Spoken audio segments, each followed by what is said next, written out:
उसको जगह मिली। मित्रों, ऐसे अनेक लोगों को आप देखते होंगे, कोई लकड़ी का व्यापार करने वाला है, कोई ठेकेदारी करने वाला है, कोई भट्टा चलाने वाला है, तरह तरह के काम करने वाले लोग लोकसभाओं और विधानसभाओं में शोभा बढ़ा रहे हैं। लेकिन क्या कारण है कि हमने सारी योग्यता रहते हुए भी, हमने सारी प्रतिभा रहते हुए भी, राजनीति की सारी समझ रहते हुए भी हम क्यों वंचित हैं? यदि हम संगठित नहीं हुए, हम एक प्लेटफॉर्म पर नहीं आए, हमने अपनी ताकत नहीं दिखाई, यदि हम जातियों में, वर्गों में, विद्यार्थी संगठनों में यदि हम बटे रहे, तो निश्चित रूप से हम उपभोग की वस्तु बनकर रह जाएंगे। हम इस कार्यक्रम को लेकर के आदरणीय डॉक्टर महेंद्र राय मेरे पास आए। ये पूरा कार्यक्रम जो है उन्हीं के दर्शन का, उन्हीं के सोच का परिणाम है।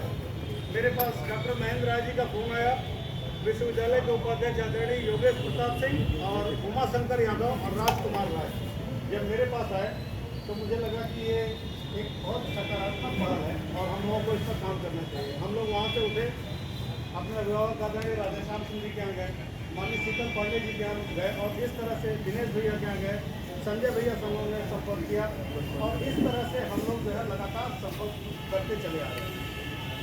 मित्रों, ये कार्यक्रम हमारी अस्मिता का सवाल है। यदि इस कार्यक्रम को हम लोगों ने कर लिया तो मुझे लगता है कि परिवारों में फिर से लोकतंत्र जीवित हो जाएगा और राजनीति में जो हमारे सामने जो बाधाएं बनी हुई हैं, जो हमारे मार्ग में अवरोध के रूप में खड़ी हुई है, हमको लगता है कि हम संगठित हो गए।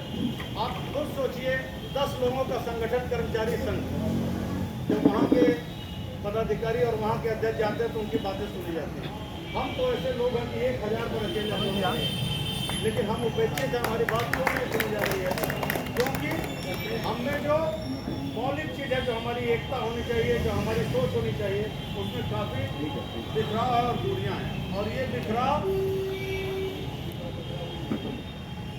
केवल राजनीतिक दल और विद्यार्थी संगठन, कौन सबसे बाहुबली है, किसके पास गाड़ियाँ जाते हैं, किसके पास पैसा जाते हैं, और कौन ऐसा आदमी है जिसको हम लड़ाएंगे तो श्रेय हमको मिलेगा। मेहनत हमारी,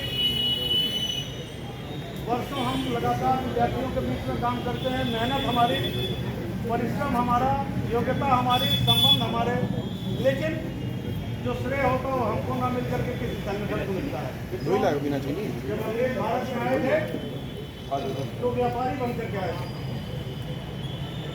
पहले हमें जब उन्होंने देखा कि कई यूरोपीय व्यापारी आ गए तो उन्होंने क्या किया, तत्कालीन मुगल सम्राट से एक अनुमति पत्र ले लिया जहांगीर से, और जहांगीर को आगे दिया था उनके शाहजहानों को और शाहजहानों को नंगे पैर लाल किले को छोड़ करके भागना पड़ा। जैसे लाल किले से मुगल शहजादे भागे, मुगल शहजादियाँ भागी और मुगल बादशाह को रंगून में ले जा करके निर्वासित कर दिया गया। राजनीति में ऐसे ही निर्वासन का समय हमारा है। यदि हम अब भी नहीं चाहते, यदि हम अब भी नहीं एक हुए, यदि हमने अपने बीच में एक सोच नहीं। मित्रों, मैं आप सभी से आग्रह करना चाहता हूं कि इस कार्यक्रम में जितना आपकी शक्ति हो, अपने प्राण की शक्ति लगा दीजिए। इस कार्यक्रम को एक ऐतिहासिक और यादगार कार्यक्रम बना दीजिए। फिर यदि ये कार्यक्रम सफल हुआ तो मुझे नहीं लगता कि दुनिया में कोई ऐसी ताकत है जो हमारी बात सुनने से या हमारी बात को कोई नज़रअंदाज करना है। जगह जगह हम लोग जाकर के बैठकें कर रहे हैं, कार्यक्रम कर रहे हैं और नौजवानों को जागरूक कर रहे हैं। सभी छात्रों एकजुट होकर के इस कार्यक्रम को सफल बनाने के लिए लगातार संघर्ष कर रहे हैं।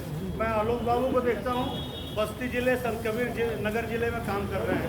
राहुल भाई हमारे देवरिया, राज कपूर भाई वहाँ संत कबीर नगर में काम कर रहे हैं। संतोष भाई हमारे महाराजगंज में काम कर रहे हैं। जो वहाँ की शिक्षण संस्थाएं हैं, जो हम महाविद्यालय है, वहाँ के चुने हुए छात्र नेताओं को एक करने का काम कर रहे हैं। जिस निष्ठा से, जिस मनोयोग से और जिस समर्पण से ये काम हो रहा है, मुझे लगता है कि न केवल गोरखपुर बल्कि पूरे उत्तर प्रदेश और भारतवर्ष में छात्र संघों के लिए एक नया मार्ग प्रशस्त होने वाला है। यही बातें आप लोगों से कहनी थी।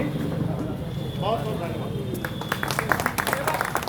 और उसके समक्ष बैठे हमारे सीनियर लीडर हम उनका परिचय कराएं ताकि ये एक दूसरे को जान सके, समझ सके। डॉक्टर योगेश प्रताप सिंह।